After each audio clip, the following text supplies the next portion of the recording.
Big thanks to MyBookie for sponsoring Past Gas. If you ever want to bet on sports online, go to mybookie.com and enter the code GAS. And when you enter that code, GAS, MyBookie will actually double your first deposit up to $1,000. So that's pretty good. That's just like free money. Over at mybookie.com, it's winning season. What do I mean by that? Well, at MyBookie, winning season means hitting all your parlays and props with your feet up, watching your team trounce their rivals. Look, NFL's coming back. NBA's going on right now. Lots of stuff to bet on. Winning season means Survivor, Super Contests, and Squares. That's just you watching sports at home, betting on it. Maybe you're going to win. It's simple. You make your picks, you win big, and you collect your cash. And then you make more picks, and then you make more cash. And soon enough, you're a Bezos. Go to mybookie.com and enter the code GAS, and they'll match your deposit. Your winning season begins today, only at mybookie.com. Thanks, MyBookie.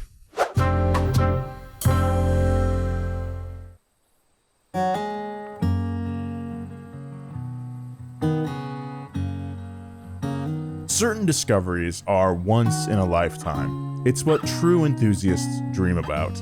Unearthing a hidden gem that's been sitting, unused and forgotten for decades. For a young Nolan Sykes, that fantasy came true on one fateful day when he walked through a tall field of corn and came across something truly magical.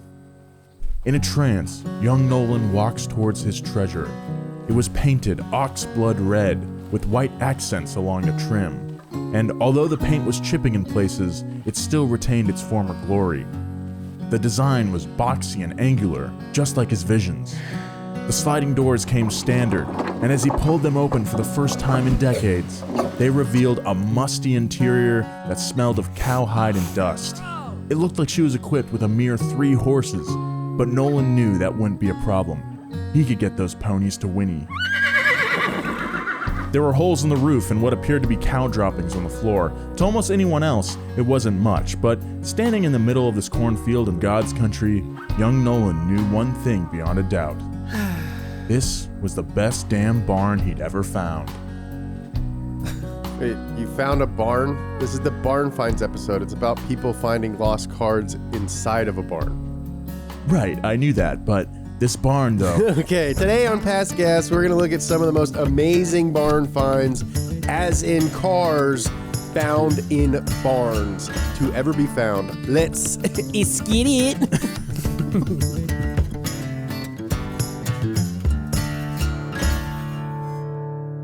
Welcome back to Past Gas, everyone. I am your host, Nolan Sykes, joined as always by my co-hosts, James Pumphrey. Toot toot!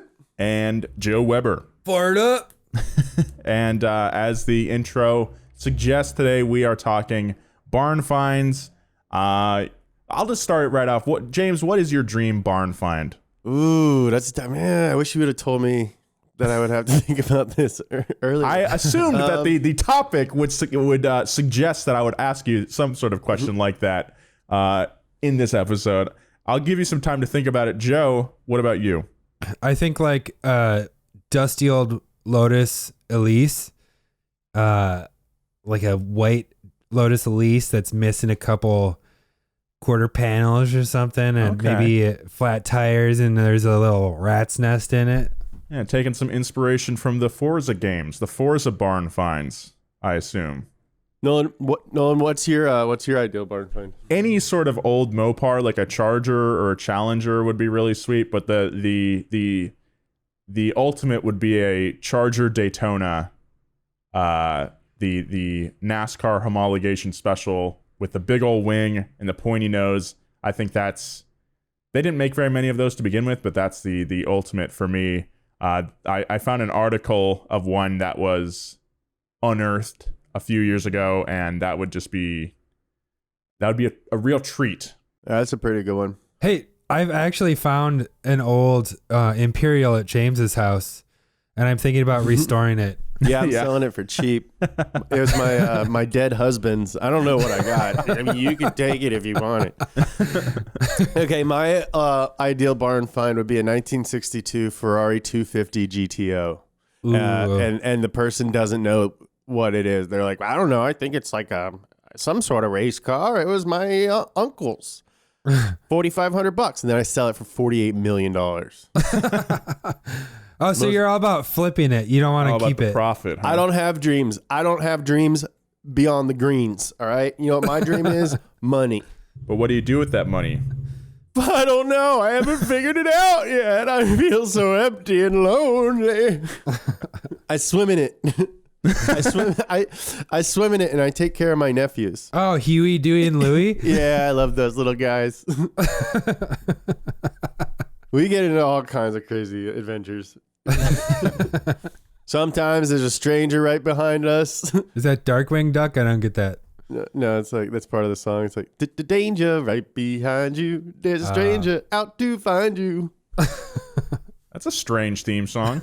Yeah, it is. I watched that. I have Disney Plus, not to brag. I am about that green. And I've been watching like all those Disney shows that I loved when I was a kid, like Tailspin and DuckTales, and they're terrible. Yeah. They are awful shows. Like compared to something like Phineas and Ferb or like a modern kids show, like they're just like, people didn't have any respect for children or their brains when I was growing up. It's just like, I don't know, just fucking shit out whatever. Yeah. But like now it's like, I feel like people are like passionate about cartoons. Yeah, there's always a message in modern cartoons. Whereas like DuckTales, like the old DuckTales and like Tailspin and this stuff that I watched when I was a kid, it's just like, this doesn't even make any fucking sense. Like you guys didn't put any effort into this storyline. This is bizarre. You're just cashing in on these like, on this Disney IP. It's like, oh, remember the bear from the Jungle Book? Well, now he's a pilot in this weird 1940s time.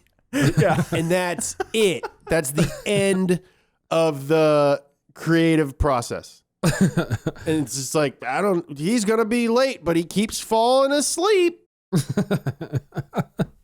Anyway, barn finds, huh? I'm excited about this one. We've been talking about some really serious subjects lately. This one's sort of a chill boy. Expect a lot of bits, a lot of rips, a lot of Disney talk.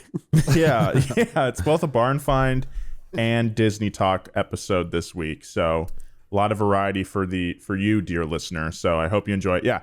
We're not just going to be telling one story in this one. We've got a lot of smaller stories in a little compendium for you. What's a compendium?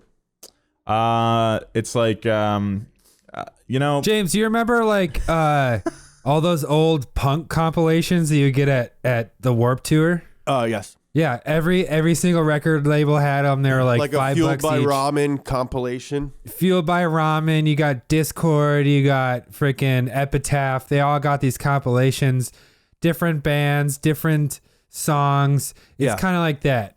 Great. Only every entry on this list is great instead of just the 2 NoFX songs. all right. Yeah. So barn finds. Wait, just really quick. You know how many times I've seen Bowling for Soup play? Just because I went to Warped Tour like twice a year for 4 years. Bowling for Soup. I've seen Bowling for Soup play like a bunch. I remember I was watching Letterman with my parents one time, and Bowling for Soup was the musical guest, and they're like, "Hey, we're Bowling for Soup. We're the greatest rock band in the world. Let's go!" And then they started playing, and even as a kid, I was like, "The greatest rock band in the world." That was before you understood the cheekiness of the punk singers. Yeah. I think I took things very literally until I was about like 15 years old, and that's when I was like, oh, people can be sarcastic. All right, before we get started, I just want to I just found this out. I know this is a lot up top, but the Melvins are still a band, and they just came out with a new album. How insane is that? They've been a band for like 40 years. Keep it going, man. Okay, I guess not super crazy. I thought that was crazy. Like I feel like a band like that, it's kind of easy to stay together. There's like not a lot of pressure. You know what I mean? Yeah. It's like you make an album, you don't. Who cares? Literally nobody. So I don't think there's a lot of like Metallica. Like I think those guys are babies, but I think they were under a lot of pressure to be like the greatest metal band in pop culture. Yeah. I think like the Melvins, it's like, yeah, let's take like 8 years off. Let's have grandkids and come back. Yeah. Like Metallica had to find a new bass player because Metallica had to keep going because Metallica is like $100 million machine. Yeah. Luckily, they found Kurt. Yeah. Wait. No, they found is Kurt too. I don't know. There's like 4 Kurts in that band. Everybody's name. they got the bassist from Suicidal Tendencies. Yeah, that guy's nice. cool. He is cool. He wears his bass real low. Oh, I listened. Blink-182 has a new song called Quarantine, and I've decided it's now that Matt Skiba is in Blink-182 and they're all old, they're just Pennywise now. Like they sound exactly like Pennywise. They got to cover Bro Him. Which I'm not mad about. Pennywise was my favorite band. Yeah, Pennywise and NoFX like helped me through my teen years. Yeah, those are my favorite bands. All right, let's go. Barn finds. All right. Guys, before we get started. No. We're going to be recording till 10 p.m. All right. Barn finds. The long lost cars with a built-in mystery. We're addicted to these lost and found time capsules, partly because of the story they tell about the past, but also of how they feel in the present. Like something that time traveled into now with decades-old potential just waiting to be tapped. And to be clear, these cars don't need to be found in a barn, okay? Today, our barn finds come from parking garages, an Australian chicken coop, and even buried underground. Zombie car. So what's the rarest car ever found? What's the most valuable? And how do these automotive treasures get lost in the first place? A normal person loses their car keys once in a while, but who is the person that can lose an entire car? Especially one like a prototype Shelby Mustang or a Lamborghini Miura S. Here's a hint. They're usually very rich people. We'll also get into why car fans continue to love these barn finds. Maybe in an age where literally all the information in the world sits in our pocket, the idea of hidden treasure is more precious than ever before. And with so many cars feeling blander and more mass-produced than ever, unique cars feel rare than ever too. A barn find always has its own one-of-a-kind story behind it. So I think that's a really good point. I would say that like barn finds potentially like don't exist in the way that they used to, because to me a barn find is like also suggests some sort of like deal or like value. You know what I mean? Like it's like, oh, I found this car and then I bought it for this much money. Whereas like now the person can just Google it. Like I know I make a living. Everyone in this makes a living talking about cars on the internet, but the internet has ruined cars. Everything is valuable now. Yeah. It kind of sucks. I think it hasn't ruined the joy of driving or getting to experience like new things in that way. But I see what you're saying, whereas a lot of things are just ascribed value immediately, which I really hate. Like, God, on Bring a Trailer this week, there was some Honda Accord from like the mid 70s that sold for like $21,000. And I was like, that car is not worth that amount of money. That car is, just because if it's in perfect condition, $4,000 to a huge Honda Accord fan. But because like there's such a hype around like, oh man, this is like in this such and such condition with this miles, and there's only so many of them. Like that's when money kind of ruins it, and that culture of like wanting to have a car that valuable. I don't know. I mean, the same thing happened though, like 15 years ago with barn find, particularly Mopars, because those cars weren't as common back in the day. So when people found like a Barracuda or a Challenger sitting somewhere in a barn, they're like immediately like, this car's worth $1 million. No, it's a rusty piece of shit, and it's only worth $1 million if it was like original parts matching everything. But because you found some shell behind your uncle's place, it doesn't mean jack. It's yeah. Clearly, look, I'm a bitter Mopar guy. It's been the values have been completely overinflated, which is why I had to buy a fucking Imperial instead of like a real muscle car because of this attitude that everything has to be some crazy valuable car for it to be cool, which is not true. Your car is really cool, Nolan. You shouldn't feel bad about it. It will that. be cool, but Joe, I don't know. Anyway. Nolan, sometimes Nolan's car is parked at my house. Sometimes I go and sit in it. I good. I'm glad. It's fun. It's like I sit in it. I think like something like when the sun's going down. I'm like, man, this thing's gonna be cool when it runs. No, it will be. And it's. I ordered a bunch of brake parts, which have finally arrived at James's house. There might be some more boxes on the way, but I'm gonna refresh the brake system. And after that, the big hurdle becomes getting the car to run, and that's when I can find out what else needs to be fixed. So yeah. Are you converting from drum brakes to disc? No, it's got drum brakes all around. So I ordered a bunch of drum brake specific stuff like brake shoes and wheel cylinders, brake lines, return springs, all this kind of stuff. I also live on the top of a gigantic hill. Yeah. So it's gonna be a real trial by fire situation.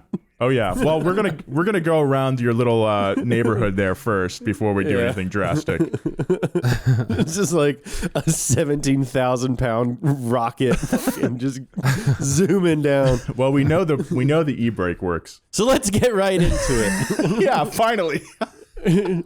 With what might be the OG of barn finds. All right. This car probably has the record for the longest time hidden away. It's spent. Okay. You guys ready for this? 112 years sitting in a shed in Austria before being uncovered in 2014. Wow. The car I'm talking about is the Porsche P1, also known as the Edgar Lohner electric vehicle. And even calling it a car might be a bit of a stretch Armstrong. Whatever you want to call it, though, what's not up for debate is that the P1 is the world's first ever Porsche designed by a then 23-year-old Ferdinand Porsche. Wow. Ferdinand even employed the 19th century version of a watermark, actually hand carving P1 into every individual component of the car. So, like you mentioned, Nolan, this is parts, numbers matching. Yeah. OG, all original equipment. The P1 was built in 1898. That is 97 years before Post Malone was born, and actually looks like something that belongs in a barn, kind of like a horse-drawn carriage. However, instead of horses, the Porsche is electric powered with a primitive system of batteries that actually gave the car a respectable 50-mile range. Wow. Ironically, last year, Porsche rolled out its all-electric sports car, the Taycan, which is a terrible name, clearly meant to compete with the Tesla, and it was widely covered in the media as Porsche's first ever electric car. Now you know that was false.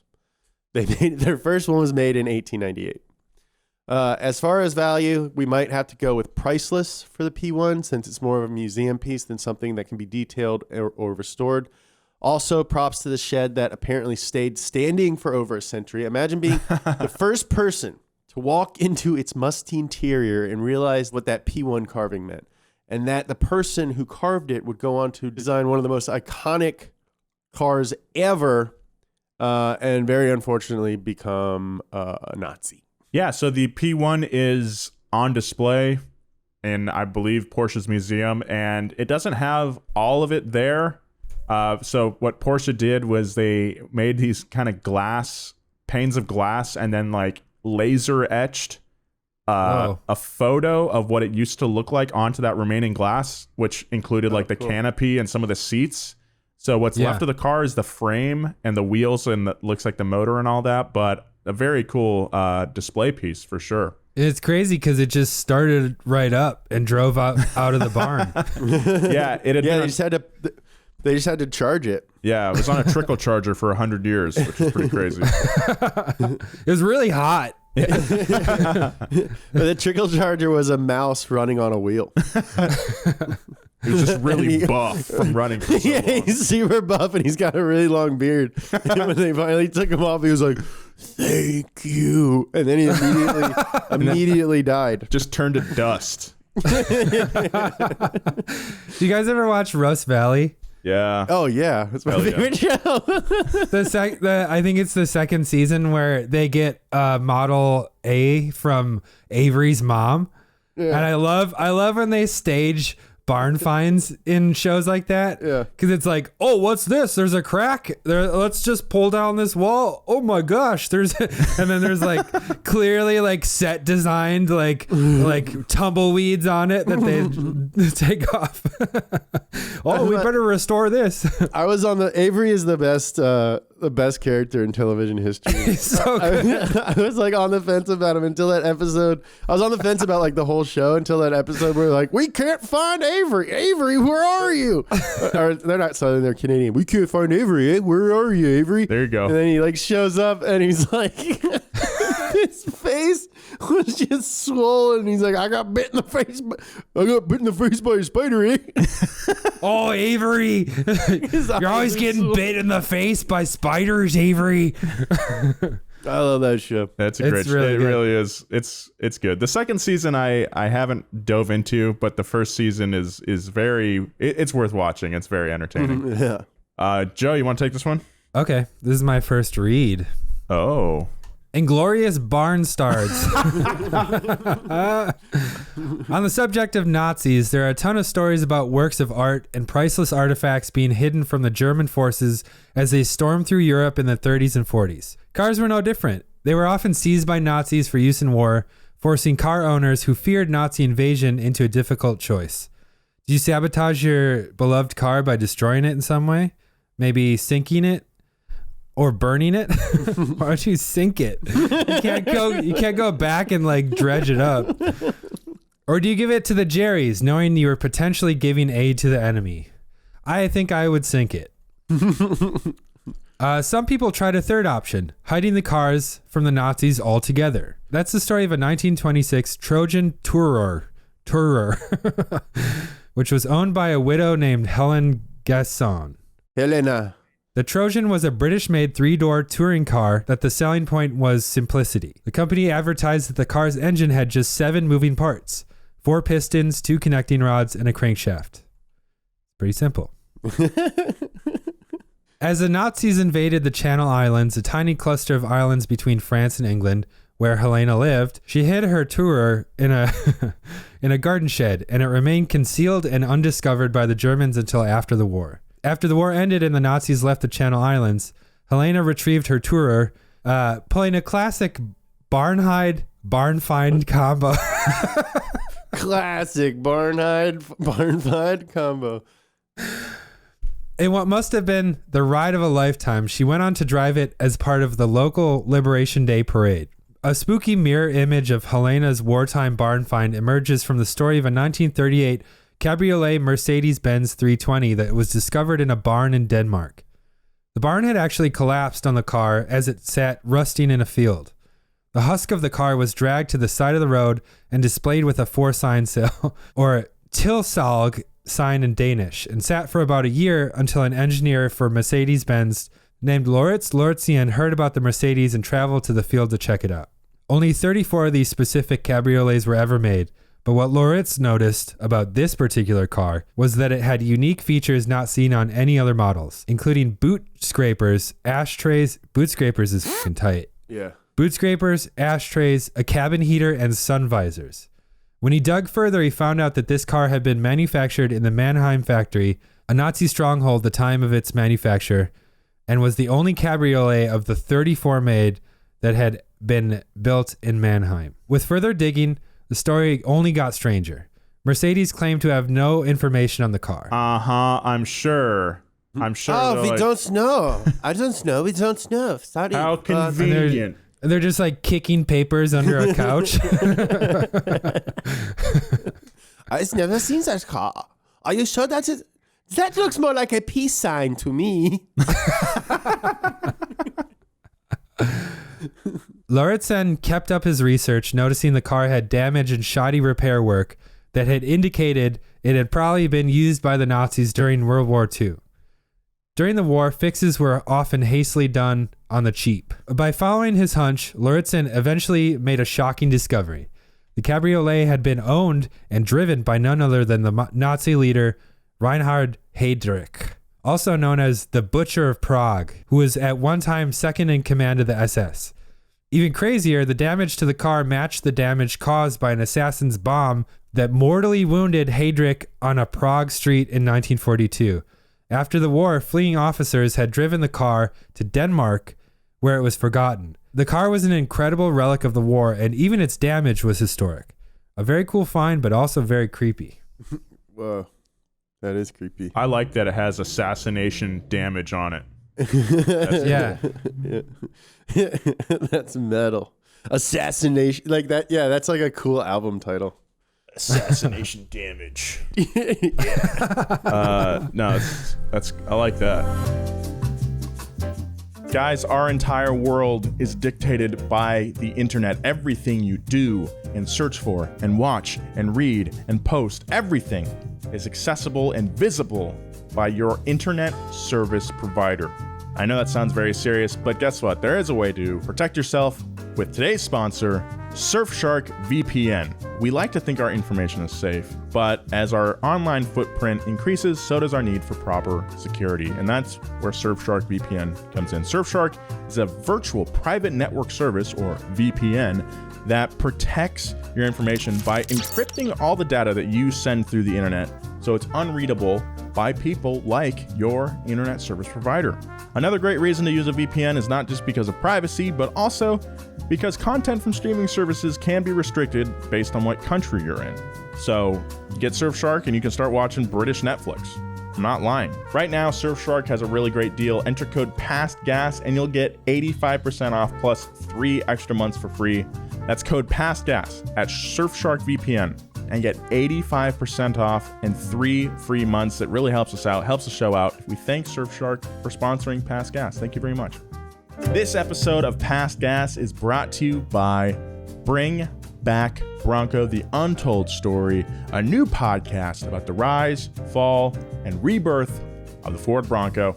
You guys have heard me talk about this before. You know it's a great show, hosted by the great Sonari Glinton. He's going on the road trip of a lifetime to find out why Ford killed the Bronco and meet the vehicle's passionate fans and the team of Ford employees who went underground to bring the Bronco back. Hence the name, Bring Back Bronco.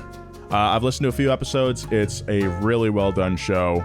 It's an 8-part serialized series. It's a 50-year odyssey of blood, sweat, and dirt. Takes you from the dizzying heights of the post-war boom to the most watched chase in American television history. You know what I'm talking about. And they talk about this year's rebirth of the Bronco. Search for Bring Back Bronco, The Untold Story anywhere you listen to podcasts. And you know what? We'll include a link in the show notes to make it easy for you. How about that? My many thanks to Bring Back Bronco for their support. Thank you, Bring Back Bronco. All right, enough of the Nazi stuff. For a palate cleanser, let's fast forward to a more recent barn find, valued well into the 7 figures. This one in North Carolina, where in 2018, Tom Cotter, who hosts the YouTube show Barn Find Hunter, arrived at an abandoned house's garage full of cars that hadn't been touched in almost 30 years. The story behind the garage began as so many barn find legends do, sometime in the past, in this case, the 80s. There's a rich dude with a bunch of extremely nice cars. This particular rich dude had a mechanic who was the only man he trusted to work on this collection. But this prized mechanic died unexpectedly in a motorcycling accident. Unable to find someone he trusted to work on the cars, their years went on and the rich dude cars sat untouched. That's a real connection between a man and his mechanic. I'll say that. They were probably lovers. You're gonna say that? I mean, most likely they were lovers. All right. The evidence is there. I only trust one man with my dipsticks. Cut to 2018, and Cotter was raising a creaky garage door that hadn't been opened in 3 decades to reveal a truly insane find, or rather finds, plural. Sitting in the cobwebs and old boxes of junk were multiple extremely rare automotive masterpieces. The first one was a 1967 Ferrari 275 GTB with a super rare alloy body. There you go, James. That's your car. I know. That's my car. $45 million. The engine was an equally rare 2-cam V12. Wow. Designed by Giacinto Colombo. Even more incredible was a 1966 Shelby Cobra 427, painted cherry red under a thick layer of dust. That's not even more incredible. Let's take that back. That's less incredible. You can take it back. I mean, that's pretty cool. It's cool, but finding a Ferrari G, like, that's like $1 million car. Well, Yeah. James, Shelby had planned to make 100 of the 427s, but in the end, only 56 were manufactured after the car turned into a major financial failure due to its production cost. Classic Shelby. Hmm. The 427 was an incredible, feat of engineering, featuring a big block 427 cubic inch, big block V8, and one of the most iconic Shelby open cockpit designs of all time. Dude, this is like Ford v Ferrari in a barn. This guy could have done cosplay, like crazy cosplay. That would be, if someone cosplayed as either of those men, that would be something for sure. And James, I'm just going to take you to task over this, your little comment over whether or not a Cobra is... Ooh, gloves off! Ding, ding, ding. Round one.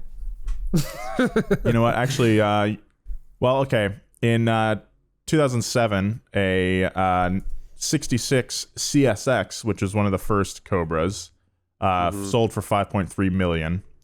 Wow. A 1967 Ferrari 275 GTB Spider sold for $27 million. Oh my God! Even if this one's worth a little less than that, You're right. You're right. But but James, we're getting into this price thing again.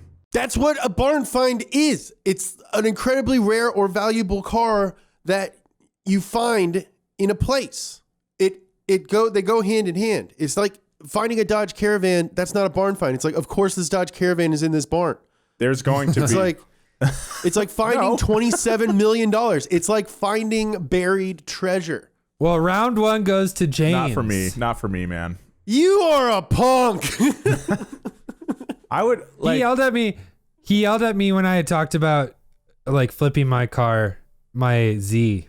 Yeah. He was like, yeah, because he's like, he said, Joe, cars are supposed to be enjoyed, not sold. And I agree. I did say something like that. I hate this idea that, look, I'm not going to deny that like there is some sort of, you know, I won't deride you, I guess, for being excited over the potential value. But like, for me, if I found that Charger Daytona, I'm excited because I want to get it back together and drive it and experience it. I'm not excited because I want to get it. No, I'm not saying like I'm not saying flipping cars. Like I don't dig that. I'm not. It's like that's not what I'm saying. I'm saying if you find a freaking $27 million car, that's exciting.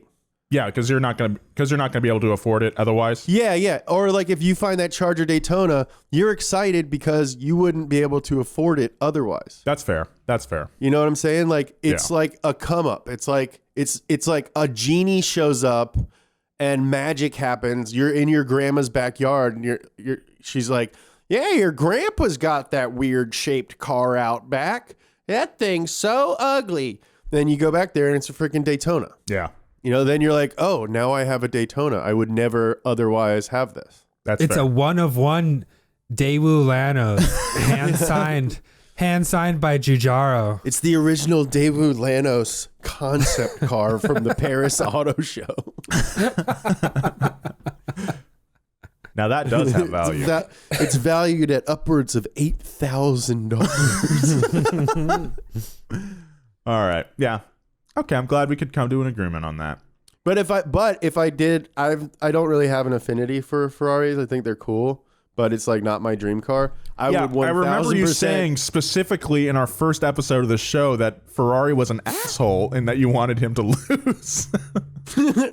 That doesn't have anything to. He made amazing cars. I'm just saying, one, I'm nervous driving like modern day Ferraris. Right. Because they're so expensive. There's no freaking way I would ever drive a $27 million car around. Yeah. No. I'd be pooping my pants the whole time. I would just absolutely freaking, be so terrified the entire time that someone was going to T-bone me. And then I would die because it's an old race car with no seatbelts. I would 1000% hit up Sotheby's. I'd fucking, hey, Barrett Jackson, what's up? It's the Pump. I think I got something that might be of interest to you, buddy.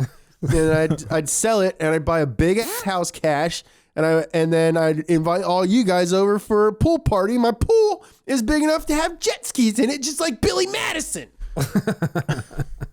If I found a $27 million car, my son would be Billy Madison.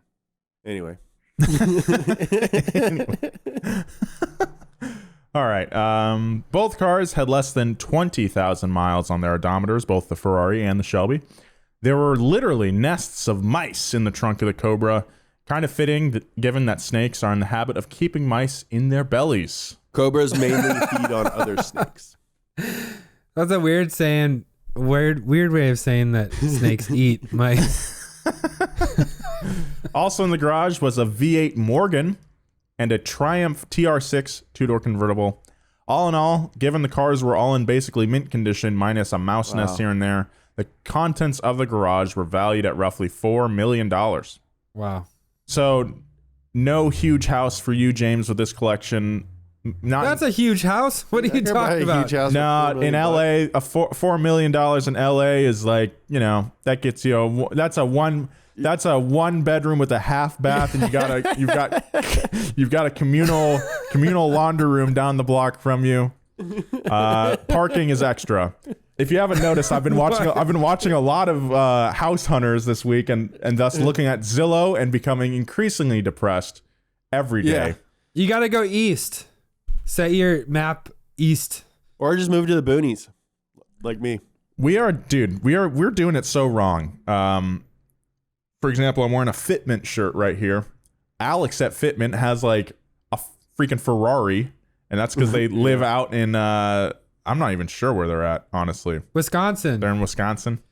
Oh, dude, you have like anything from Wisconsin. It's just like I don't know the Midwest. I don't know the Midwest at all. I realized today I don't know where any of the states in New England are. Maybe I'm just stupid. I'm moving to Texas. Oh yeah. Yep. All right, well, have fun in that heat, buddy. A similar find was made in Italy in 2017, where an absolutely mint red BMW M1 was found sitting in a garage after 34 years without being driven, with just 4,554 miles on the odometer. Whoa. The M1 was designed by none other than our man Giorgetto Giugiaro, with only 435 made as part of BMW's efforts to develop their motorsports division and compete with Porsche. Whoever was storing the M1 took advantage of Giugiaro's signature wedge design, using the flat hood and roof to store what looks like a mop bucket full of junk and an old spare tire. The tires were totally flat, and it was dustier than a Chuck E. Cheese in a pandemic, but after it was cleaned and restored, it sold for $1 million. Not surprising at all. I remember last Chuck E. Cheese I went to, there was like a lot of commotion, and I looked over, and some kid had like used a fork to pry open the little panel, and then everyone was just grabbing tickets and like running.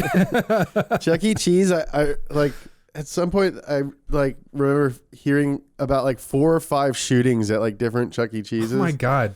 I think it's because like they serve beer there, and they have kids' birthday parties, and like I think like the dad and the new boyfriend would show up and get a little drunk and then get in a shooting match. Greek Elvis and the missing Miuras. How much blow were these 70s and 80s doing to just straight up forget they owned cars? Maybe the ultimate example of automotive amnesia is the story of an abandoned Lamborghini Miura S.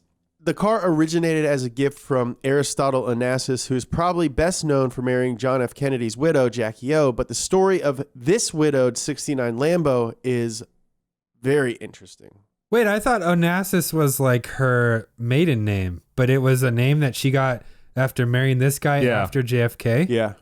Whoa, I didn't know that. I want to be Jackie Onassis. I want to wear dark sunglasses. I want to be Jackie. Please don't die. The story of this. I think of that song every time I read her name. Yeah, dude, it's such a good song. Onassis was basically Greek Trump. He wore power suits and built tall buildings, and apparently he loved the music of a dude named Stamatis Kokotis. Sorry to our Greek listeners, I said that wrong. Also known as Greek Elvis. Ooh. In addition to his famed exceptionally long sideburns, Kokotas was a car guy and apparently a pretty skilled rally driver. A lot of Greek dudes are. Onassis was a fan, and to show his appreciation, bought Greek Elvis, or Grelvis for short, a brown Bertone-designed 1969 Lamborghini Miura S. The car was outfitted with 4 huge fog lamps in the front, as well as silver accents on the interior, including a passenger grab handle, clearly geared toward Greek Elvis's affinity for rally driving.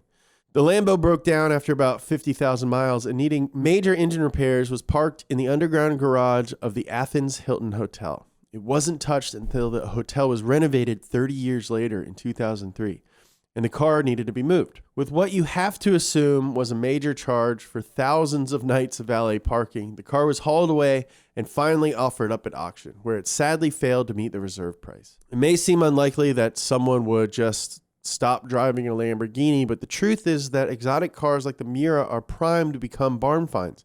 They're expensive to maintain and impractical to drive frequently. Plus, the owner can definitely afford to replace them with the latest and greatest. It makes sense that people just kind of give up on them.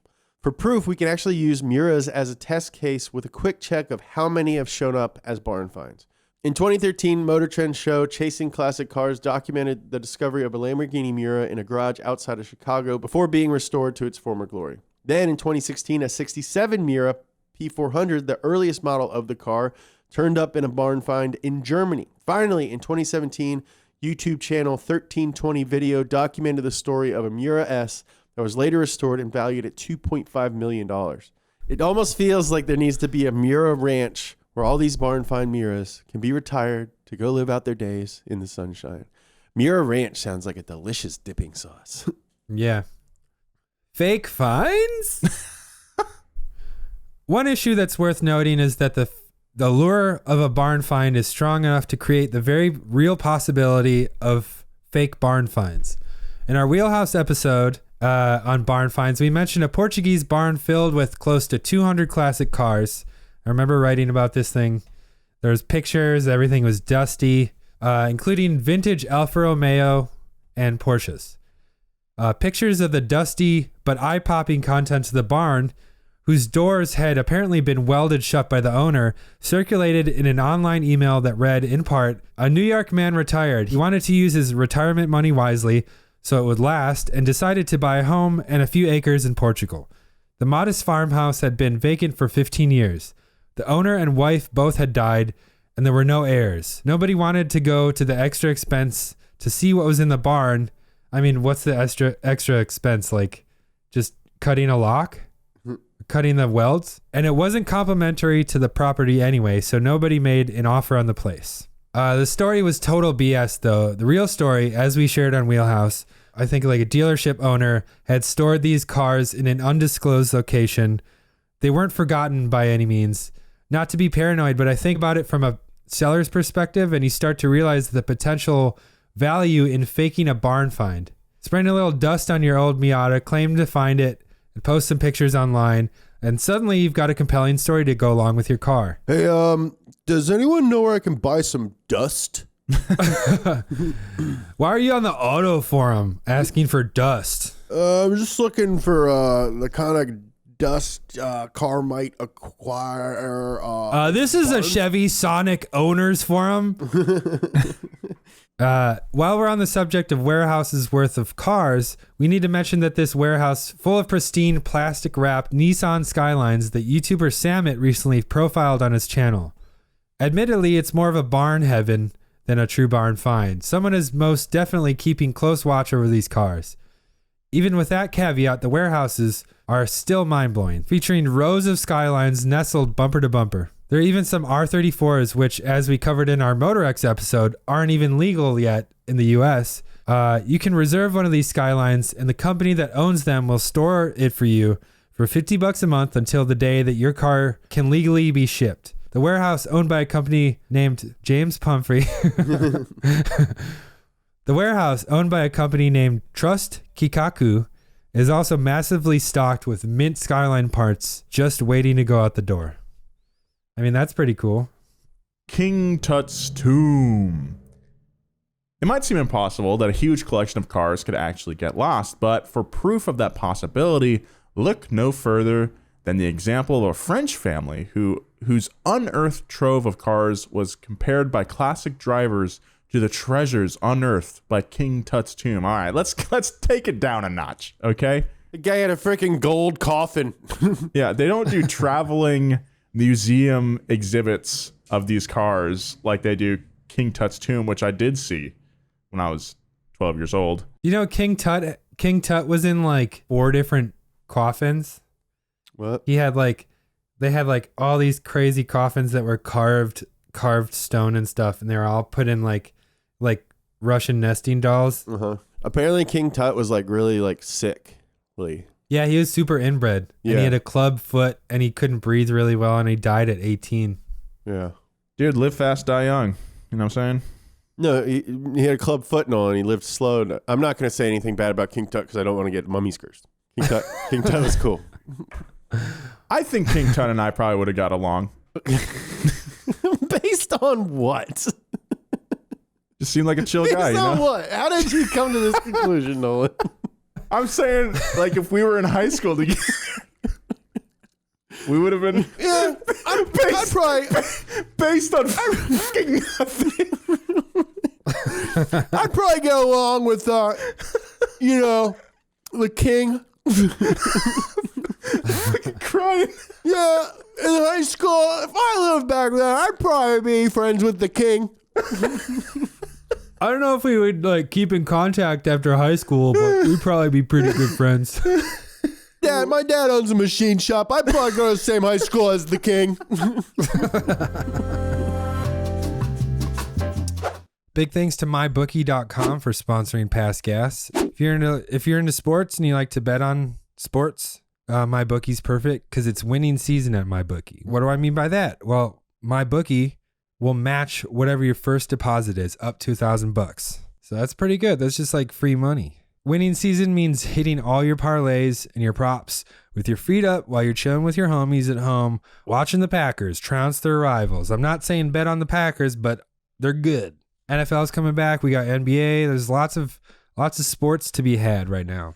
From live betting to championship futures, every play you make should be on mybookie.com. And remember to use promo code GAS and MyBookie will double your first deposit. They'll match you up to $1,000, which is pretty cool. Big thanks to MyBookie.com for sponsoring this episode of Past Gas. Your winning season begins today at MyBookie.com.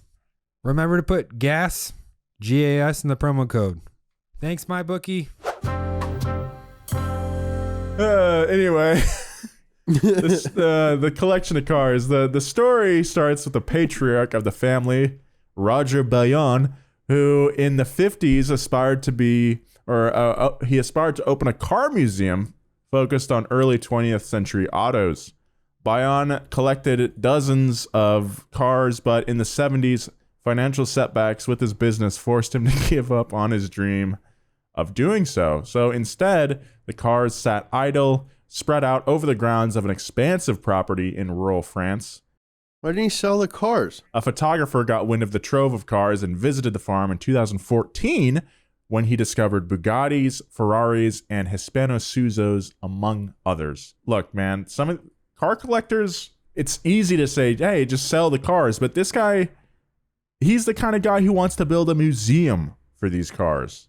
He's that kind of guy where he's like, if he believes it belongs in a museum, he's not going to give up on it that easily. He's going to hold on to those things, you know? So sell one of those Hispano Suizos. It's not that simple, man. This is mental illness. This is a mental illness. Yeah, it's not Nolan is anti-car sale. I'm not anti-sale. No. I'm coming at this from I know exactly who this kind of guy is because, like, my dad is the same way. Like, we have, like, 4 or 5 different project cars sitting around, and it becomes a real problem because, you know, you think you're going to, like, do all these projects to them, but it just doesn't come around. It's much better to focus on one car and get that done and then move on to the next instead of, like, thinking that you have the time to do all these different projects. I would want this guy to sell some of these cars instead of letting them rot on his property, but, like, that's just, it's hard. It's really hard to get through to these kinds of people. I kind of understand. So the Golf is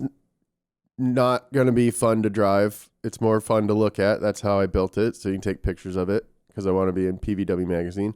The Corolla is going to be too nice to drive. What? Really? Yeah. So I asked Casey if I could get another car. Oh my God. So no, I'm within the last couple months, I would say, after I bought the Chrysler, that was a turning point for me where it's like, I can't be one of those guys. Well, one, practically I don't have the space for it, but two, I don't want to be one of the guys that has multiple projects in motion because it's just, I don't know. I've seen the stresses that it causes, and for me, it's not worth it. I'm about to have 2 cars with no motor in them. Wait, are you swapping the AE86? I'm just going to take the motor out. Oh man. So gems of that French collection included a 1956 Maserati A6G 2000 Berlinetta, one of only 3 ever built, continuing the trend of people stacking their trash on top of insanely rare cars. There's also a Ferrari 250 GT SWB California Spider, say that 10 times fast, painted jet black, looking to be in utterly mint condition, which was almost invisible under a huge bundle of old car magazines. The car alone sold for an eye-popping, brain-dissolving $18.5 million. The director in charge of auctioning all these cars said, quote, "The magic of these 60 mysterious mechanical creatures is more like a giant work of art, the unrealized dream of their owner," which goes to show, when it comes to sales, the story is almost as important as the product. A blue Porsche in the Blue Ridge Mountains. This is one for Nolan. Millions of dollars are cool, but barn finds are in their purest form when emotion overrides monetary value. And an individual car lover actually finds the vehicle that represents the pinnacle of his or her automotive fantasy. Ooh, I want to jump a river. There's maybe no better example of that than the story of a Porsche fan, Mike Savina of West Virginia. The proud owner of a Porsche 914, Mike was happy to talk Porsche with anyone and everyone. Hey, man, what's up? You want to talk about Porsche? You want to talk about Porsche? Hey, When a construction worker doing a project at his house saw his 914, Mike and him got to talking about Porsches.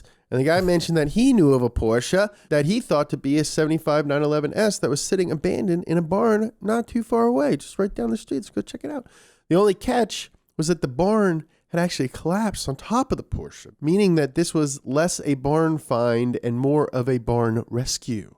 Watch Barn Rescue, starring host Josh Taffer, James Pumphrey, Nolan, Sykes, and Joe Weber, Sunday nights on the Paramount Network. I do love Bar Rescue.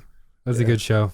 You need to get some stalls in this barn. Your barn doesn't even have any stalls. You got nowhere. You got nowhere to put your hay. You got nowhere to put your horses. I opened this barn with my dad 10 years ago because it was our dream to open, and I feel like we've lost the vision. Mike went to check out the Porsche and was greeted by a scary-looking 6'4" ex-Marine who corrected the construction guy's story. He did indeed own a Porsche buried under a collapsed barn, but it wasn't a 1975 911S.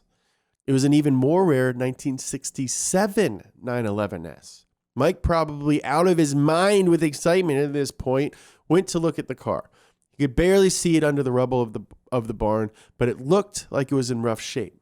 The blue roof was dented and there was a good amount of rust. But even in fair shape, he knew the car was valued at $45,000. Mike sprang into action. He emptied his bank account, leaving $3.86 as his balance. He offered $4,000 to the ex-Marine, and they settled on $5,000. Then, with the help of an excavator, he dug out his purchase, revealing the Porsche in rough shape but mostly intact. The car needed a lot of work. Mike took it home and deliberated. He could flip it for an instant profit, but this was his dream car. He actually went back and forth several times, posting on Porsche forums and openly speculating on whether he could even afford the project. Like a true car guy, Mike eventually decided to keep the 911, expense be damned. That was last year, and a check on Mike's Instagram reveals that his blue Porsche is currently in his garage and getting worked on. It's kind of cool to see a sick barn find turn into a much-loved project car instead of getting auctioned off. Seeing these cars get detailed and restored is a huge part of the joy of a barn find. That pleasure is familiar to Larry Cosilla, a luxury auto dealer who got called in to detail a few cars in a rich dude's decades-old collection spanning 3 warehouses. with cars stacked literally on top of each other. Among them was a Lamborghini Diablo, a one-of-a-kind Oldsmobile Aurora race car with a 650 horsepower V8, a Shelby GT40, and perhaps the jewel of the entire collection, a Bizzarini P538, one of only a handful that exist in the world.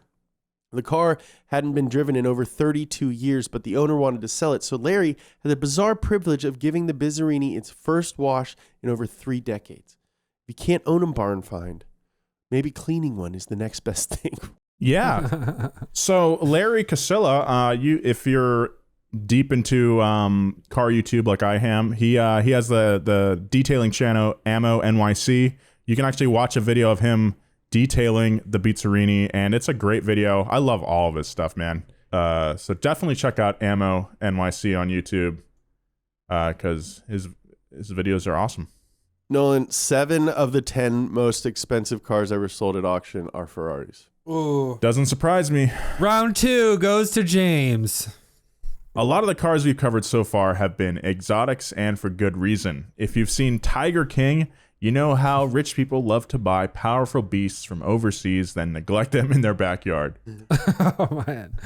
Great documentary series. Now we turn to an all-American barn find in Greenwood, Alabama. In a barn about 60 miles south of Montgomery, a local man came across a 1969 Dodge Charger Daytona. An incredible time capsule of American muscle at its finest, if I do say so myself. Dodge only made 503 Charger Daytonas in 1969, and nearly all of them were engineered to be NASCAR eligible. I'm talking homologation, baby. So one thing about these cars is that they tend to overheat in traffic because the radiator is covered by the giant nose that they put on these things. So they had to cut a little rectangle in the nose to give it some air to breathe. But don't try to commute in one of these things. This particular car has a high wing in white, so it's got an enormous wing, if you've ever seen one of these things, with pop-up headlights that look like they lost their ability to pop up years ago. So they're those rotating style pop-up headlights. Mm-hmm. They don't come out of the hood, but they go whoop through the nose.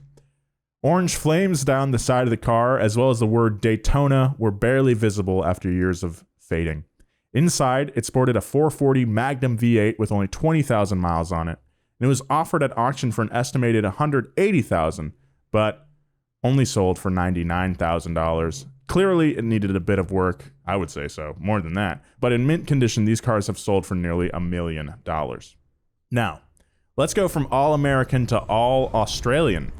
Starting in 1960, Ford Australia produced a version of the American-designed Falcon that was manufactured down under.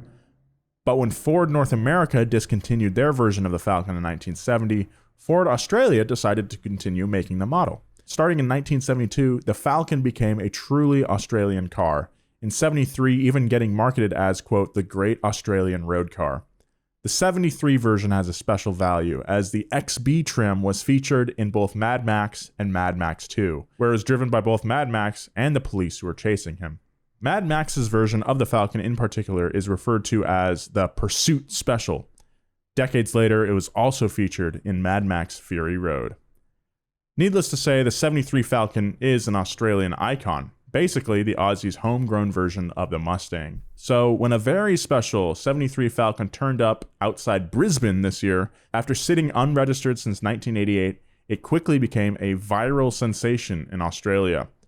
It was discovered in a shed hemmed by chicken wire, and so this particular car, a Falcon XAGT RPO 83 Coupe, became known as the Chicken Coupe among Aussies. Nice chicken coupe. Tiki Kipe. The RPO 83 was one of only 120 made back in 1973. Apparently, Falcon GTs were as controversial as they were popular in Australia in the 70s, as the country underwent a so-called supercar scare, with both politicians and the media singling out the Falcon GT as being dangerously overpowered for a street-legal car. I bet Ford was like, I'll give you $1 million if you say that this car is too powerful for the street. That's like the best marketing. Yeah. It's crazy to see like all these resto mods getting 900 horsepower. Oh, yeah, that's... Like, why Why do you need that much horsepower? And then it's really not going to be driven because an old muscle car like that with such primitive engineering and like structural integrity with like enormous power is just going to be so scary to drive. Anyway, dangerously overpowered streetcar. Back in Australia, Ford Australia reacted by canceling a race-ready edition of the car called the GTHO Phase 4, but then they somewhat sneakily added the parts from the canceled cars to existing standard models and marketed them as RPO cars or regular production options. Although the car, equipped with an upgraded carburetor, 2.25-inch exhaust headers, and a choke knob on the dash, among other features, was anything but standard issue. Certain other details of the Falcon are so Australia that they defy understanding, including its orange color, or its orange paint color, named McRobertson's Old Gold. McRobertson's Old Gold. Oh, that's a classic. Which was a nod to the, quote, equally legendary and pioneering Australian chocolate maker McRobinson, the inventors of the iconic Cherry Ripe and Freddo Frog.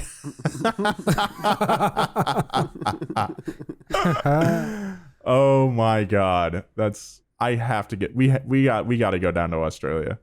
Yeah. So the chicken coupe that was found in the chicken coop sold just a couple weeks ago, actually, in as-is condition for $216,000 American dollars. So there you go. Ooh, it looks cool. I see. Even like real barn finds, some of the pictures look staged, where it's like there's like an actual chicken and there's like hay bales and stuff. Some of them do. I think like they definitely do lighting on some of them, like that Charger, for example. I know what car he's talking about. And if you look at the pictures, it's just like, so like the lighting is like too perfect. Yeah, it's right next to like 3 perfectly placed hay bales.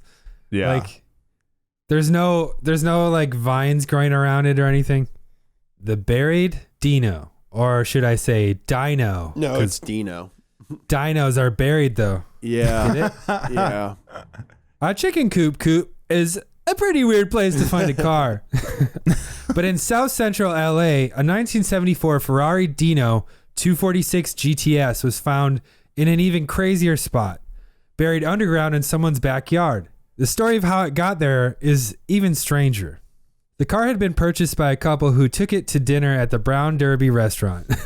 That's a classic LA restaurant if you don't know about the Brown Derby. It was shaped like a hat, and now it's a Chase Bank. When they emerged from the restaurant to go home, they were shocked to discover that their Dino, which they'd owned for a matter of weeks, had just disappeared. The car was never found and the owner's insurance covered it. Then 4 years later, a detective got a lead on a car that was buried in a backyard. Thinking it could contain bodies or drugs, this was LA in the 70s, mind you, the detective tracked down the purported burial spot and got to digging. The detective didn't want to admit he had a confidential informant, and so he half-jokingly told the press that it was a bunch of kids. It's pretty smart. The story was major news back in 1978. After all, it's not often that you see a Ferrari getting dug out of the ground. The car being named Dino was just a bonus. The fossil headlines write themselves. Oh my God, it would have been so snarky. No bones about it. This Dino. No bones about it. Some fucking idiot buried it. Unfortunately, the Ferrari was in rough shape when it was dug up, and as the thieves had done a half-assed job of dirt-proofing it, stuffing towels into the exhaust and throwing a rug over the roof.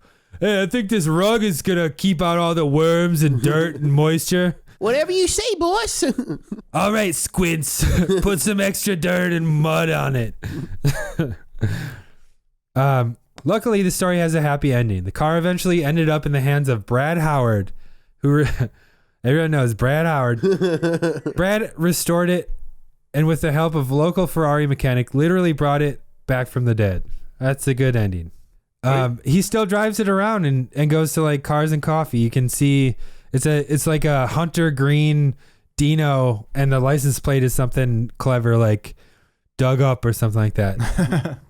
Barn finds are the Pop-Tarts of car culture. Addictive, easily consumable little snacks. But the best barn find stories can transcend the Pop-Tart and start to take on the flavor of myths or legend, evoking long-hidden secrets, family intrigue, and even crime. When something of value is lost and forgotten, it naturally feels amazing to hear the story of how it was rediscovered and brought back to former glory. A lot of the cars that we covered are crazy valuable or rare, but barn finds don't necessarily need to be in the 7 figures, or even in the 6 figures, or even in the 5 figures to be cool. Maybe your dream find is a 1994 Buick Roadmaster in Adriatic blue with wood grain inserts. That'll run you about $6,000. Maybe it's a 77 Ford Pinto hatch in blaze orange with plaid seats and rusted outdoors. Yours for $1,400. Or maybe it's even a Pulse Project 1985 Pulse Autocycle that's somehow street legal, even though it's literally just a cartoon rocket ship mounted on 4 wheels in a diamond grid. You can own a gosh darn spaceship for $7,500. All these are cars that got posted to a site called barnfinds.com in a single day, meaning one thing.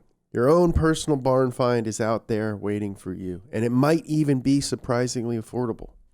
Personally, I'm looking forward to the day in the distant future when Tesla Model S's and C8 Corvettes start turning up as barn finds. Nolan, Joe, and I will be sitting in our hover rocking chairs talking about the good old days and how barn finds just ain't what they used to be because the barns are now our freaking spaceship and they don't even have horses in them. They got glip glorps.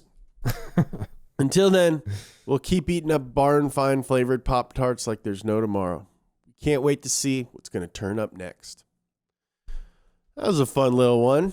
What's fun about a barn find to me is finding it on your own, you know? Yeah. Yeah. That's my favorite part of Forza Horizon is just trying to use my drone to find the secret barn, and then you go in the barn and it's I don't know, it's a fun thing. I mean, how do you even find a barn find? You just go like sneaking around in people's barns?